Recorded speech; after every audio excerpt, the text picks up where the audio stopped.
Hello everyone and welcome to another live YouTube session on GK। तो आज हमारा topic है हिस्ट्री और हिस्ट्री में भी specifically ancient history. So first let us understand this periodization. So if this is the present, then up to roughly 50 years is the contemporary period.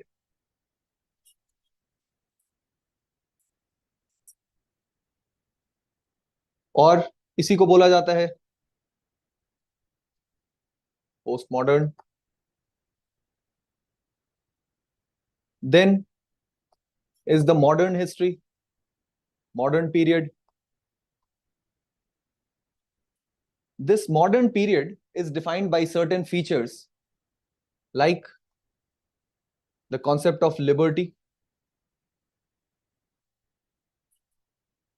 ideas like citizenship, democracy,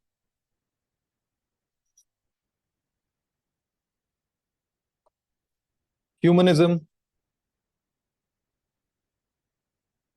and most importantly, rationalism or scientific rationalism.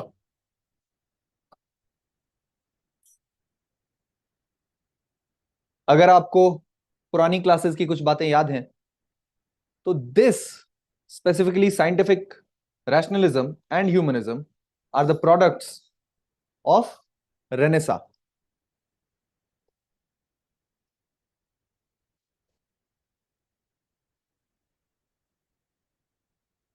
which means rebirth. And this was a movement in Europe where people harked back to old times of public opulence and started building on those principles, started asking questions, based themselves on Descartes. Descartes is the same person जिसके कारण हम ये Cartesian coordinates Y axis और x axis में divide करना शुरू करते हैं चीजों को। उससे पहले का period obviously will be medieval, and going before that begins your ancient period. So history begins when people start writing about it, but before that also there was a period जिसको की कहते हैं prehistory. Prehistory when stories, writing had not originated, so there are no written records of that time. But how do we know? How can we say something about a time when nothing was written? Okay, so one important announcement is that the last final batches, the seats are going to be full very soon, filled. The seats are going to be filled. They are almost full. So anyone who wants to join, who wants to clear CAT this year, please join the last few seats left, or you'll have to appear for the next year. So let's come to our question of how do we know what. तो हम बात कर रहे थे कि जब written records exist नहीं कर रहे थे, when history as we read it today in the textbooks, जब वो लिखने वाला कोई नहीं था, because signs and symbols that represent language उनका इजाद नहीं हुआ था, उससे पहले की चीजों को हम कैसे जानते हैं? तो things like coins, burial practices यानी कि cremation grounds, या फिर जहां पे लोगों को दफनाया जाता था, they were interred in earth, and cave paintings, इसमें लोग एक्सप्रेस करते थे अलग अलग रिचुअल्स के पहले पेंटिंग्स बनाई जाती थी या फिर रिलीजियस पेंटिंग्स बनाई जाती थी। तो उन सारी चीजों से हमें पता चलता है कि क्या हो रहा था। और केव पेंटिंग्स में जरूरी है जानना, आप लोगों ने अजंता और एलोरा सुना होगा। and they do form part of ancient history. Ajanta, Ellora, these both are in Maharashtra. But the cave painting which talks of prehistory, जहां पे हमें prehistoric times के बारे में पता चलता है, वो है आपका भीमबेटका। भीमबेटका या फिर इसको भीम बैठका, जहां पे भीमसेन, महाभारत के कैरेक्टर भीम, उनके बैठने की जगह, उसी से इसका नाम भीमबेटका पड़ता है। And here you'll see paintings that go back almost up to 50,000 years. अब मार्वल करने की, वंडर करने की बात इसमें यह है कि मॉडर्न पेंटिंग्स जो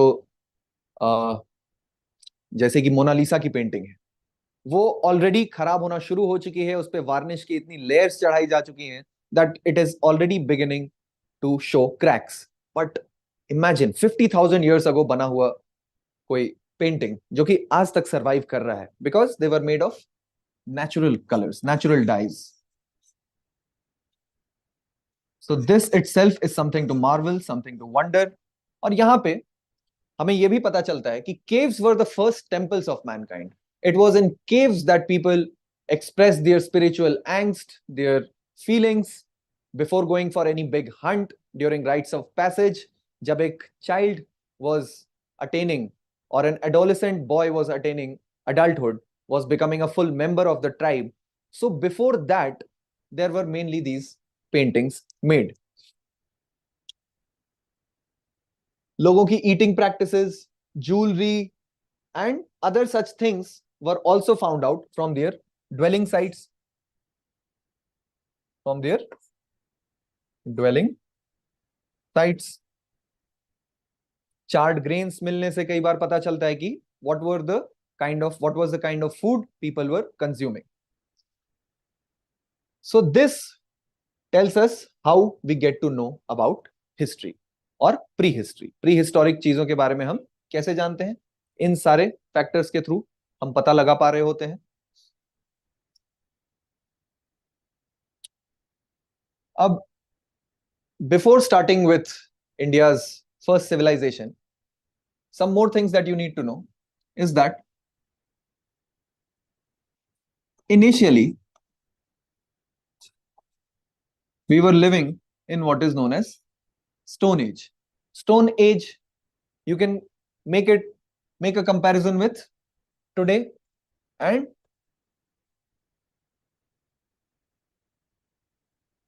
so आज जिस टाइम में हम रह रहे हैं उसे बोलते हैं इंफॉर्मेशन एज। क्यों बोलते हैं information age? Because this is the preeminent technology of today. Information, data, हम सबने सुना है कि data is the new oil. So जैसे आज ये सबसे डोमिनेंट कैरेक्टरिस्टिक है सोसाइटी का, सबसे टेक्नोलॉजिकली एडवांस्ड चीज है, उसी तरह stone was the chief tool, chief material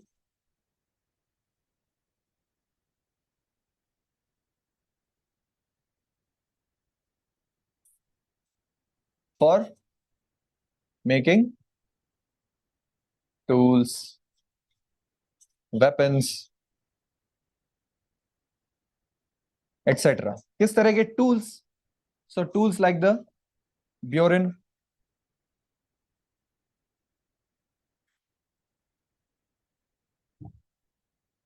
जिससे कि चीजों में स्लाइट होल डिग करना है वो, या फिर किसी जानवर की खाल उतारनी है, उस चीज के लिए भी स्टोन के ही वेपन्स यूज हो रहे होते थे।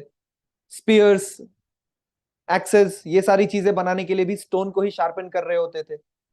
फ्लिंट स्टोन, एक कार्टून आया करता था कभी कार्टून नेटवर्क पे, Flintstones. So this flint stone is used to produce fire. आप में से कुछ लोग जो माइथोलॉजी में इंटरेस्टेड होंगे, उन्होंने प्रोमीथियस की कहानी सुनी होगी। प्रोमीथियस, अ ग्रीक ट्रेजेडी, जिसमें कि Prometheus steals fire from the gods, and for this he is punished and kept chained atop a mountain. So This is what we need to know about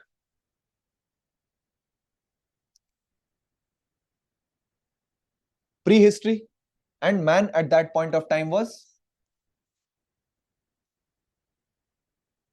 hunter gatherer.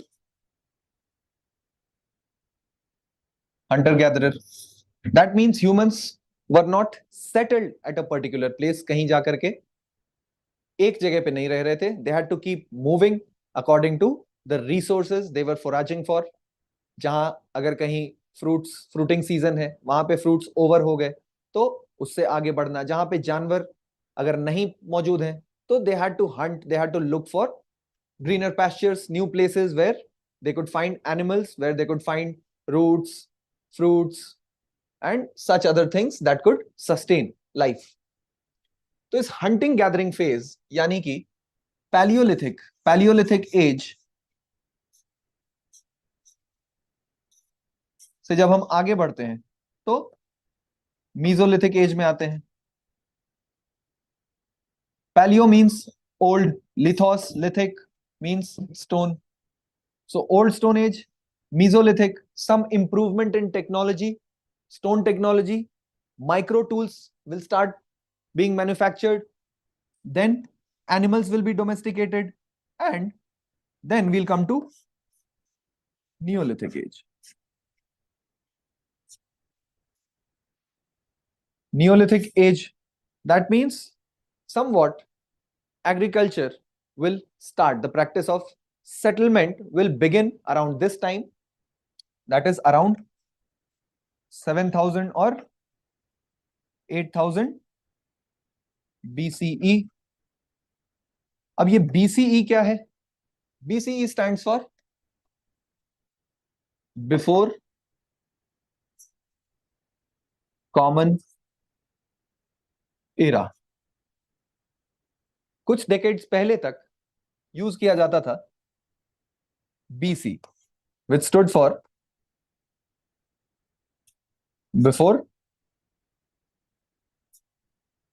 Christ. But since Christ is celebrated only by a certain religious sect, religious denomination, इसीलिए for political correctness and other factors, historians chose to use BCE. The reference point, birth of Christ, did not change, but the terminology changed to Before Common Era. So this was the time जब humans started settling down and began a big revolution. Today we might not realize how big a revolution it was, but पूरा way of life change हो रहा था. From moving every single day to settling down at a particular place, it was a huge change for humans, and so begins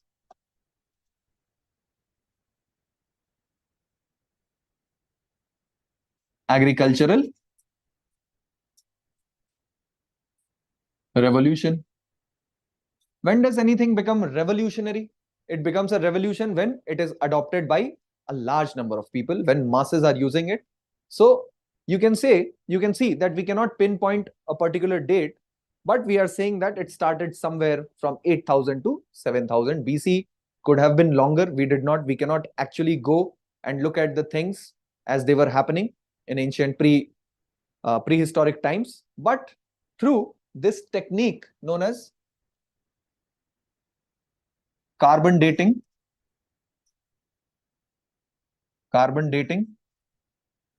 we find out कि किस time पे, कितने साल पहले कोई भी चीज became dead. So basically what this technique of carbon dating, very often you will encounter this term carbon dating, or more precisely it is radiocarbon dating. So we know that there are different isotopes. अगर आप में से किसी ने geography की class attend की है या साइंस वाली क्लास अटेंड की है तो उसमें भी हमने ये चर्चा की थी कि what happens actually is that so carbon has an atomic mass of 14. Number इसका 6, that means 6 protons and 8 neutrons, but it has another isotope. There is an isotope of carbon which is C12. And this is radioactive.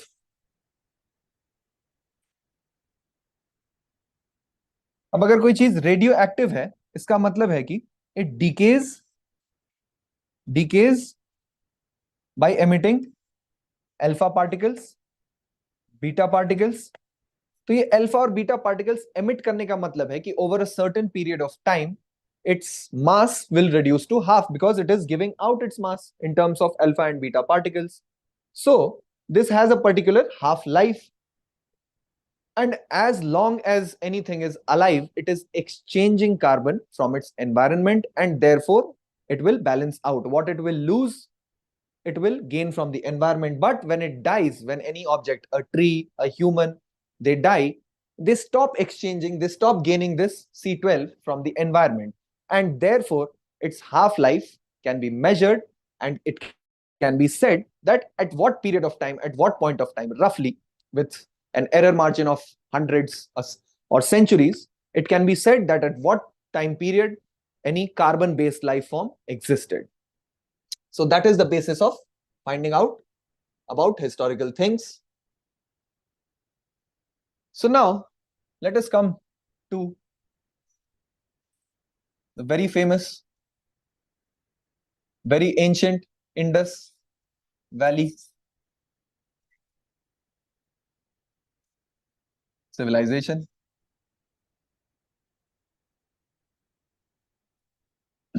Indus Valley civilization की खोज होती है in the year 1920, जिस time पे British were present in India, they were ruling India. Actually at sites like Harappa, archaeologists had begun visiting these sites around 1911, but since archaeology is a proper technical job, it's a technical thing, so proper excavations began during this time, and in 1920 remains of a large, well-planned city was found, which was called Harappan civilization. इसलिए बोला जाता है, the reason we call it Harappan civilization, same Indus Valley civilization or Harappan civilization, because the first site to be discovered was Harappa, and this Harappa is today situated in Pakistan after partition. It is on the banks of river Ravi in the Punjab province of Pakistan.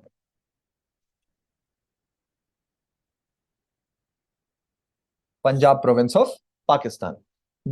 Knowing this fact is important. It could be asked in a number of exams.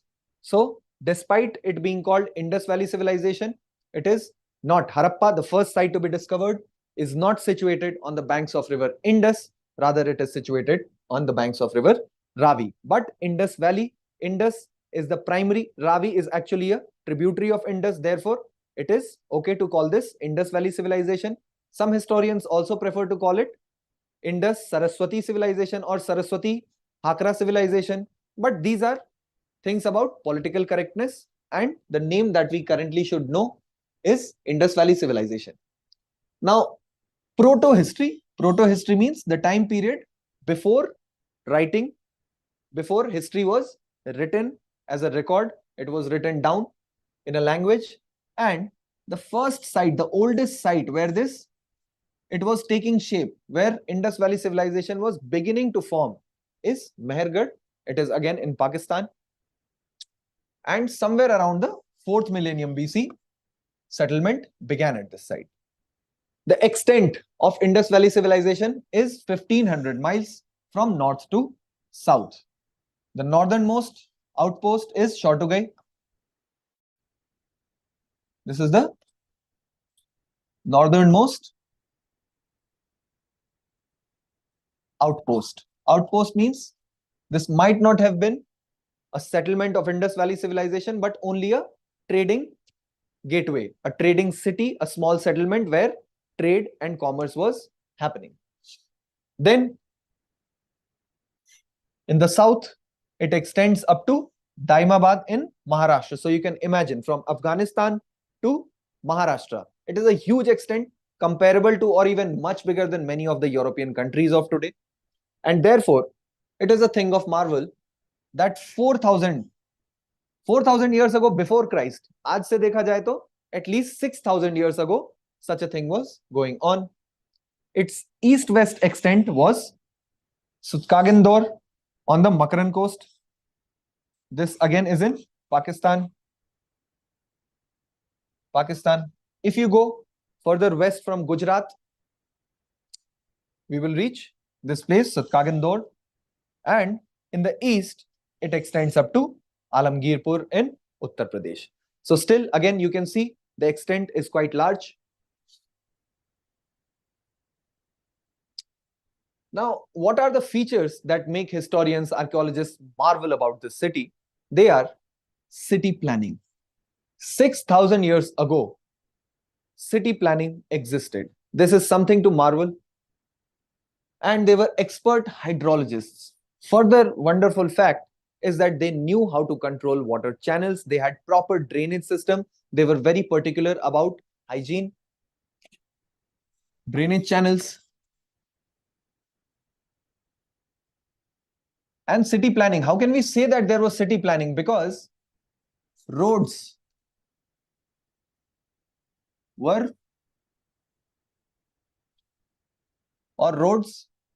intersected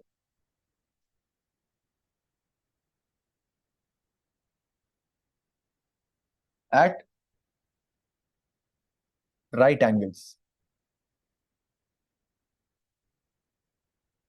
Now, this should lead you to another understanding, another fact about Indus Valley civilization, that some knowledge of mathematics, some knowledge of right angles did exist. They had some way to measure things, because a city, a house, a big city, a big settlement cannot be made without proper ways of measurement. So that brings us to another fact. How were these cities built? They were built by big bricks. What we see today, ईंट के भट्टों में जो चीज देखते हैं, मिट्टी के ईंट को पकाया जा रहा होता है, तो they had a very standard, they had a very proportionate size, 4:2:1. This was the size of every single brick found, and this tells us that there was a lot of standardization. Bricks were not made randomly, but there was a proper standard according to which bricks were manufactured. जो मिट्टी के BRICS होते हैं उनको कहते हैं Adobe BRICS. इसी से आप समझ सकते हैं कि सॉफ्टवेयर कंपनी अडोब ने अपना नाम अडोब क्यों रखा होगा, because that is the building block of bigger, larger softwares, services. Then archaeologists also find large platforms which are interpreted to be granaries, जहां पे grains are stored.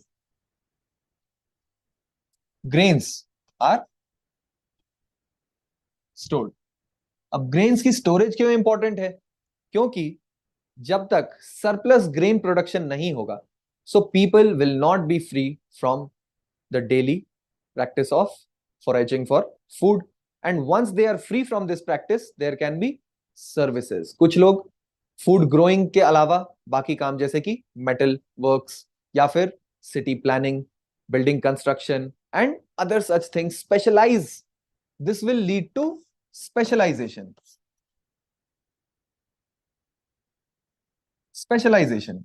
Specialization is what Adam Smith also observed and wrote the book Enquiry into the Wealth and Causes of Wealth of Nations.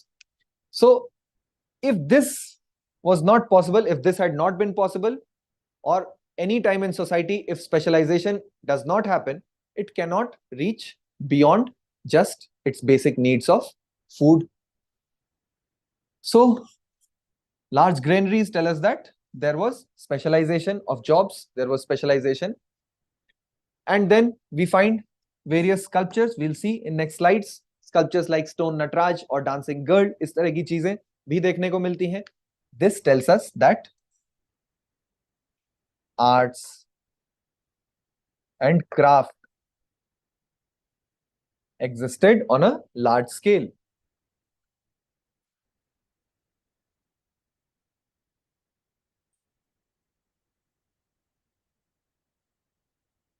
The sculptures that were made, they were made with this method. This is also the lost wax method. What does it mean, lost wax method? So you can imagine it is not easy to mold metal. So what do? You first make a mold of wax, then press it in a box filled with soil, and that takes an impression. You then melt away that wax and pour molten metal into that box, and that solidifies and attains the form of any kind of sculpture that you have modeled with wax. Then another wonderful thing is archaeologists find thousands of seals made of steatite or soapstone, very soft stone, जिसको curve करना easy होता था. And these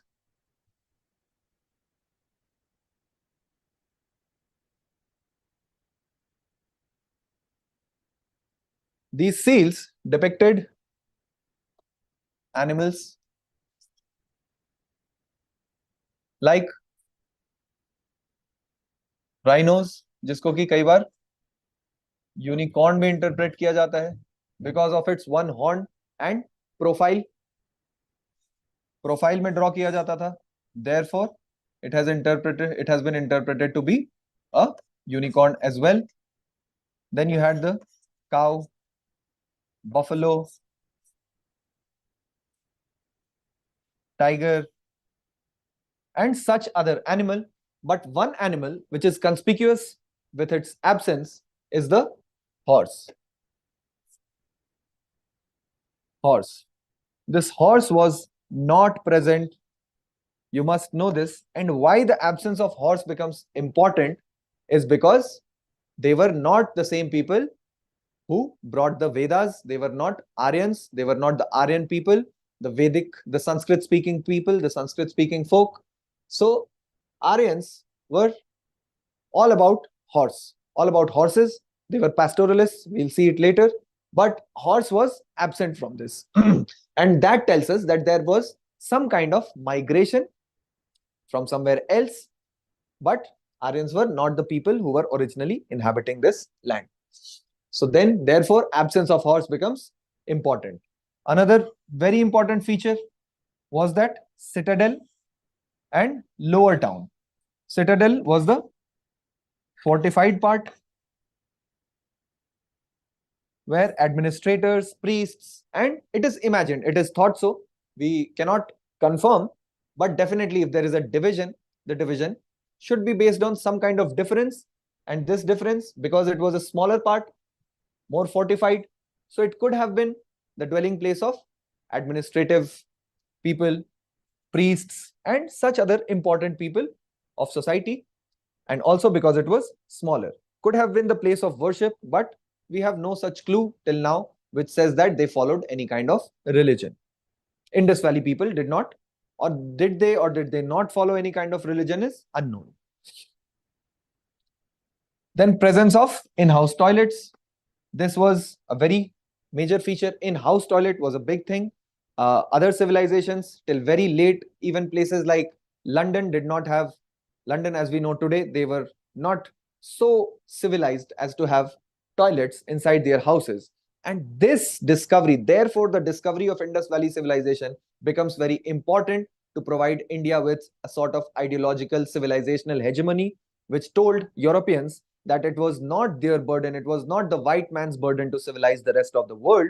And we ourselves have known civilization, we have known a high degree of culture for a very long time when they were tribals, even language was not properly developed in their nations. Since then, we have had well-planned cities. So this gave India a sort of ideological hegemony over and above the British.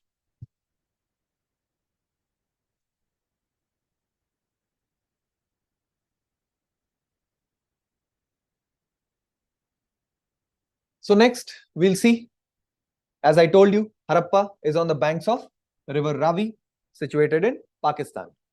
Another important fact that could be asked in your exam is that it was discovered by the archaeologist Dayaram Sahni in the year 1920.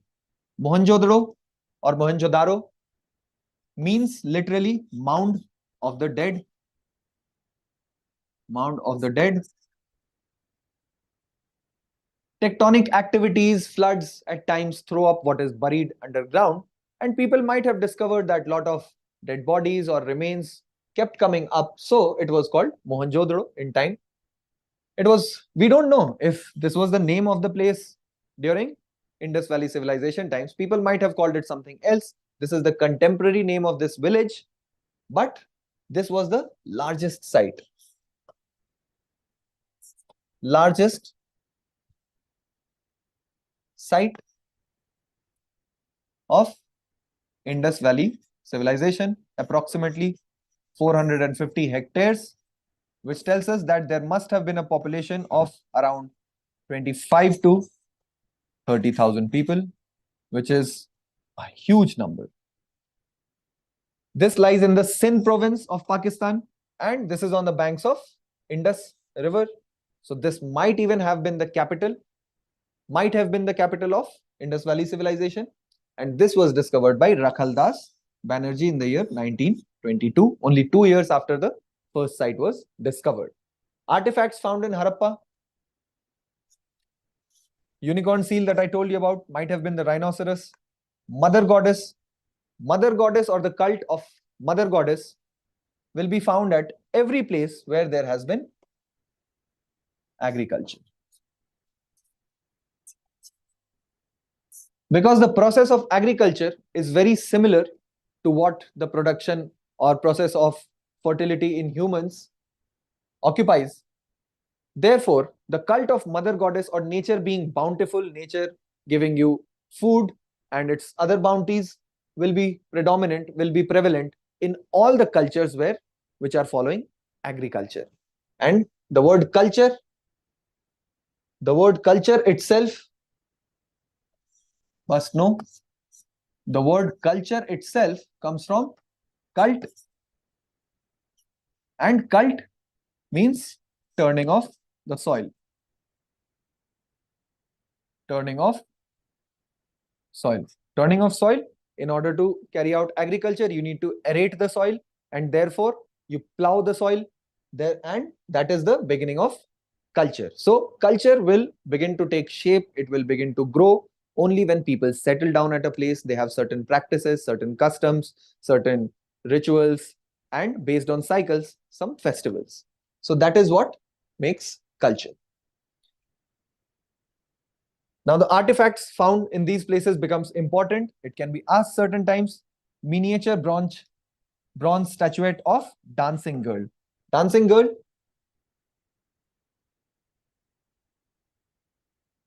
a naked lady standing in a Trebhanga position. That means she has certain bends, 3 bends in her body: head, torso, and legs. And she has bangles in her arm, up to shoulder. This entire portion is full of bangles. She's wearing bangles. It's a very famous, world-renowned statuette. Then what is also found but less commonly known is stone Nataraj statue. We do not know if it was Nataraj, but because of this Pashupati seal, the name Nataraj is given to that statue. A person shown dancing in some sort of dance posture, of course still, but because of bends in the body, this statue has also been found. Stone Nataraj. Head of a bearded priest king. We don't know if it was a priest or a king, but the way, half open eyes, well-kempt beard, and a sort of tiara worn on the head. These things compel us to ascribe that statue to be of a priest or a king, or might have been priest and king both in one person. So these are certain things that were found in Mohenjo-daro. Another thing is The Great Bath, another thing that was found, another structure, not thing, another structure that was found is the Great Bath, because the chambers that were the sluice gates that could bring water, तो उनको वो उनका presence देखा गया है वहां पे, which were properly sealed, and we had the Great Bath, might have been used for some ritualistic, some ritual ablution, some ritual washing. Granary, of course, any city, the primary thing required is satisfaction of food requirements. So a granary was also found. A granary has also been found. Now other sites. So Harappa and Mohenjo-daro, these sites are present in Pakistan. Therefore, it becomes important to know the sites in India. The largest site is Rakhi Gadhi in Haryana on the banks of now dry Ghaggar River. Kalibangan, as the name suggests, burnt things have been found, blackened things, mainly bangles. Bangle manufacturing factory was also present in Kalibangan. And special feature, if asked in the exam, is that the lower town was also fortified in Kalibangan. Fire altars have also been found in Kalibangan. On the way to Hanumangarh, if anyone travels, then you can find Kalibangan. The remains might not be exposed. They are covered regularly by Archaeological Survey of India. But if you go, you can witness this site. You can take a walk in the fields. Copper dog has also been found. Then another important site, Rangpur. There you find evidence of rice. Rice was not commonly grown. What was commonly grown is wheat and barley, because rice requires a lot of rainfall. And we'll see rice forms an important factor in the growth of mega cities or empires as we know them. Then we have Chanudaro. Its speciality is it had a bangle factory and only city without a citadel. Then there is Roper, where a dog has been buried with humans. So dog, friend of humans since a long time. Scientists say that dogs have been domesticated since the last 27,000 years approximately. Dholavira, very, very important site, because there was a stadium present, water reservoir was present, and then we come to Lothal. Lothal had a dockyard, and why it becomes important for your exams is because the government of India has come up with a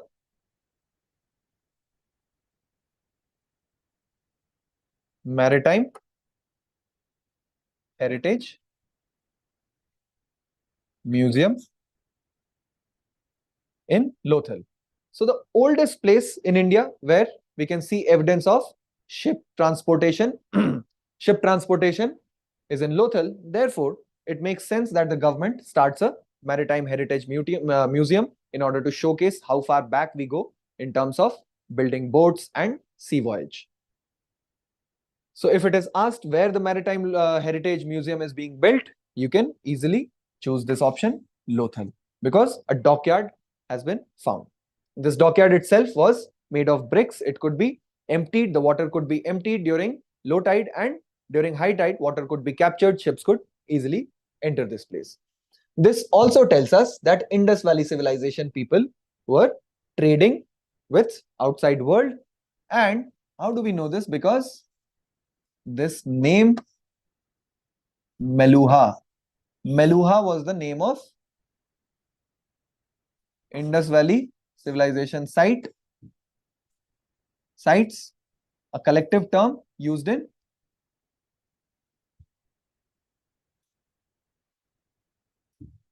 Tilman, and Magan. These are also old names used by Mesopotamian civilization.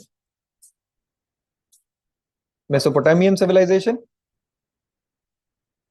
the civilization settled between rivers Tigris and Euphrates in ancient or present day Iraq, where we have Iraq today. In ancient times, there was a thriving civilization. Now the remains have been very much destroyed by ISIS. The terrorist group ISIS destroyed a lot of monuments and structures from ancient time. A big loss for the world. UNESCO tries to preserve such monuments, but once terrorists occupy a place, fundamentalists, not just terrorists, but religious fundamentalists, they ended up destroying a lot of these sites. But Dilmum and Magan were places where copper and so copper was imported from these places, and at these places the seals of Indus Valley civilization have been found, which confirms that there was some sort of trade going on between these civilizations. Also important to know, now that we are discussing trade with different civilizations across the world, is that there were also trade relations with Egypt. Egypt, famous for mummies, and you all know mummies were wrapped in cotton bandages, and this cotton was known as Sindon in Egypt. And Sindon, that commodity which is being imported from the Sindh province. So there were trade relations between Egypt and Meluha, for sure. This might not be asked in any exam, but it is important to make a picture in your head what was going on.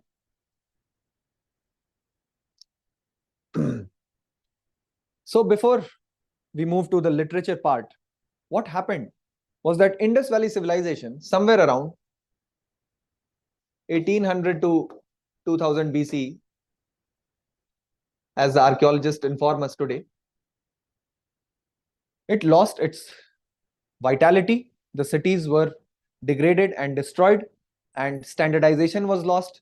So therefore we can say that the civilization, though there was some sort of settlement still continuing in these places, but the civilization as such, because civilization is based on its custom, its culture, its measurements, standardizations, other such practices, that was lost.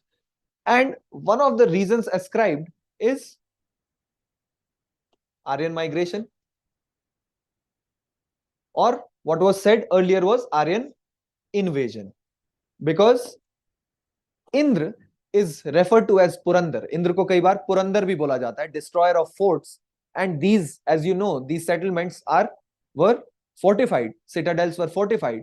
So therefore, some people, some archaeologists, they wondered if this Indra was the same person who ended up destroying this Indus Valley civilization.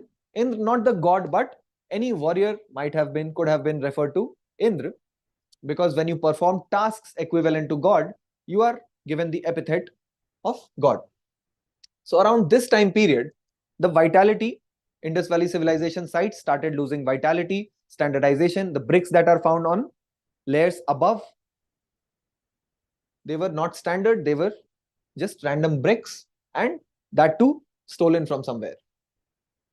So begins the Aryan, but later people rejected this Aryan invasion theory and rather said Aryan migration happened. Now, how do we know that a different sort of people, a different set of people came and settled in this land is because of two things. One is the horse, which was conspicuous by its absence in Indus Valley civilization sites, in its seals, and another is spoked wheel. Spoked wheel. So in Indus Valley civilization, we only had disc wheel, solid disc wheel,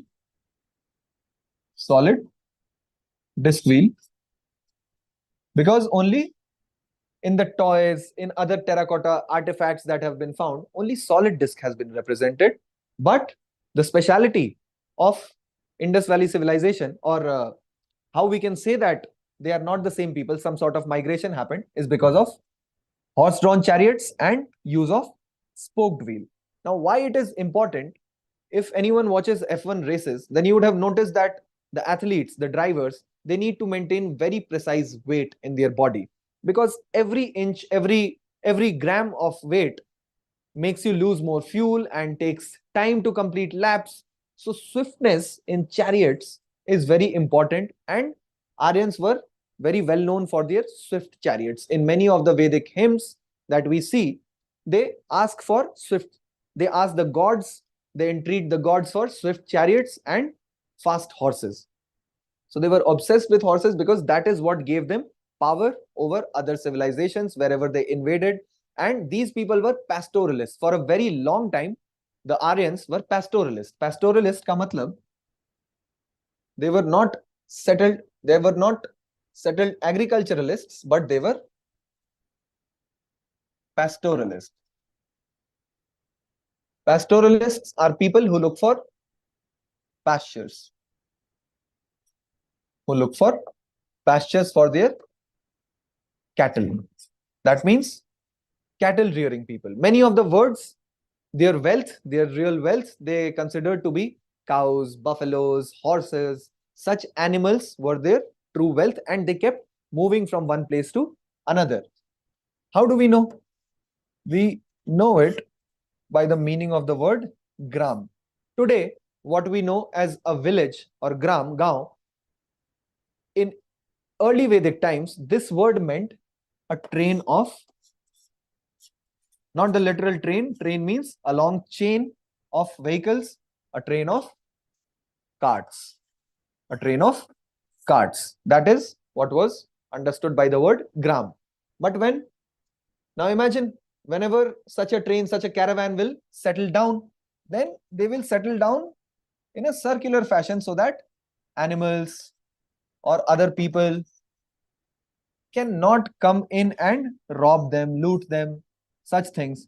So once they settled down, this gram acquired the meaning of a settlement.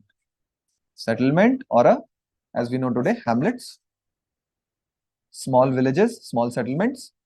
That is what. So words also change meaning over time. And this is what gives us an indication about the Aryan migration. Now, there are a lot of other things. Even in places like Turkey, there have been found certain treaties between Hittites and Mitannis. Hittites and Mitannis, these were people settled along that route from the Mediterranean, up to India, and that too specifically the region around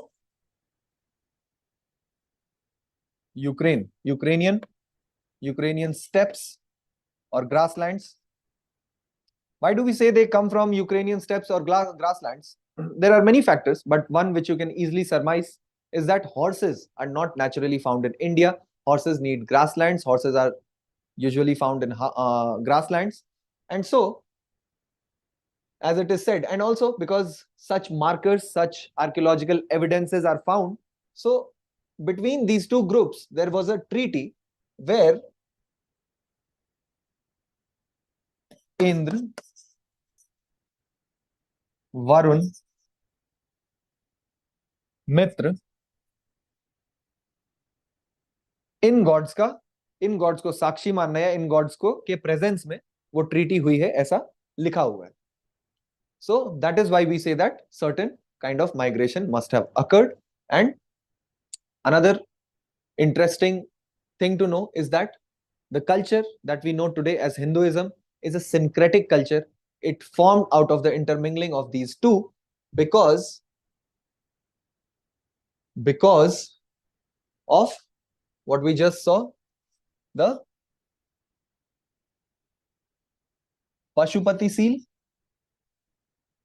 Pashupati seal. So in the Pashupati seal, a person is sitting in an advanced yogic posture, in an advanced yogic posture and is surrounded by. Now this might be a question in one of the exams. There are tigers or one tiger on all four sides. There are certain animals: tiger, elephant. Will there be a horse? Definitely not, because horses are generally not found in the Indian subcontinent. They are imported from outside, they are not bred here.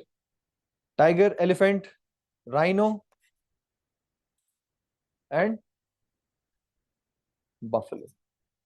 These four animals are surrounding a person sitting in advanced yogic posture. Now, why do we say that this current religion, that as we know it, is formed out of a syncretic mix? Syncretic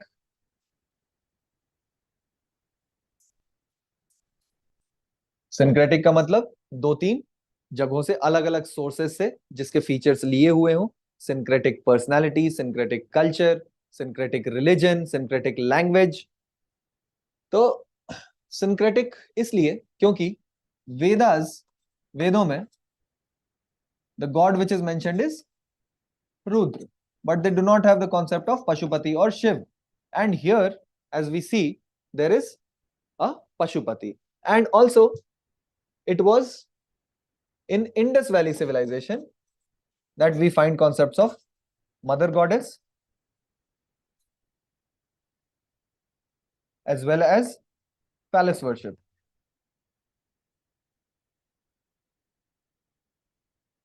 ऐसा archaeologist का कहना है, और जिसे आज हम शिवलिंग के रूप में जानते हैं. शिवलिंग, शिव, रुद्र, इन सब का एक होना tells us that at some point of time people intermingled, they came together, and a new culture evolved, a new syncretic culture evolved, which gave rise to what we know today as Hinduism. Hinduism itself is formed out of various different sects like Shaivism, Shaktism और Vaishnavism. तो ये सारे को मिला करके एक point पे Shankaracharya, because of the efforts of Shankaracharya around the 8th century AD, not BC, this religion, Hinduism as we know it today, came to be. And that is a brief survey of prehistory. We still haven't started with when written records exist. Written records exist for the first time of oldest songs in the world. Oldest written text in the world is the Vedic literature. Vedic literature, we know that there are 4 Vedas, but as the Aryans knew it, it was called Ved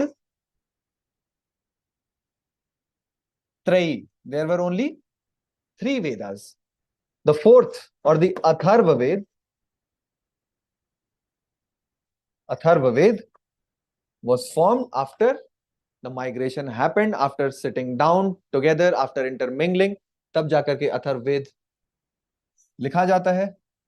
How do we know? Because inflections in language, changes in language, they tell us that whether these words were used initially or after certain change. So linguists find out these differences in the way words are mentioned, and they can say, not certainly not with 100% accuracy, but to a great extent they are right. And therefore, first there were only the Rig, Sam, and Yajurved. These are the books of the Aryans, songs of the Aryans. Also, related to this, what we must know is that Lokmanya Tilak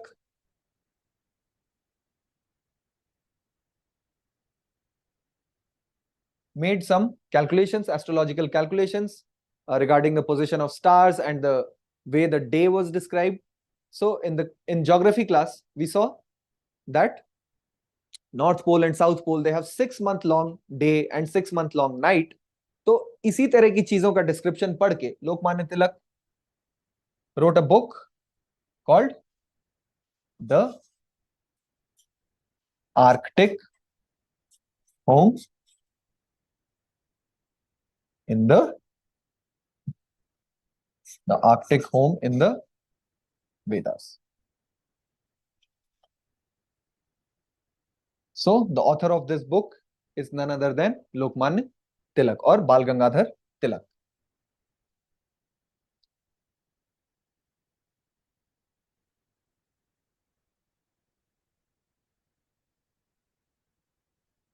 So now we finally come to ancient history as such.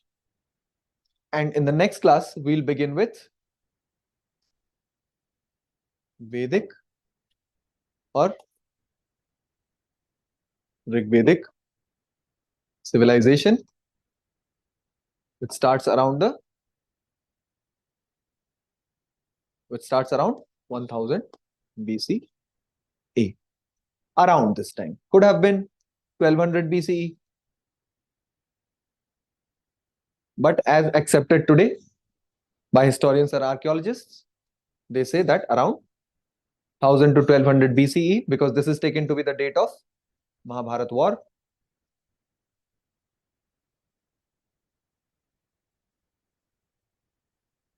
Some people also give the date of 3100 BCE. But what is generally accepted is these two dates for Mahabharat war, and we will see how or what were the primary features of Rigvedic civilization, then post-Rigvedic civilization, and then we'll come to the Mahajanpad period, where 16 small principalities and many others, these were the prominent ones, they start taking shape, and then there begins an empire, the first empire, which was of that proportion, that of emperor, and I'll leave you to it. Try to find out. I'm sure most of you know Emperor Ashoka, the first emperor proper, the first true emperor whose territory was so large in extent. Begins the story of India's ancient historical period.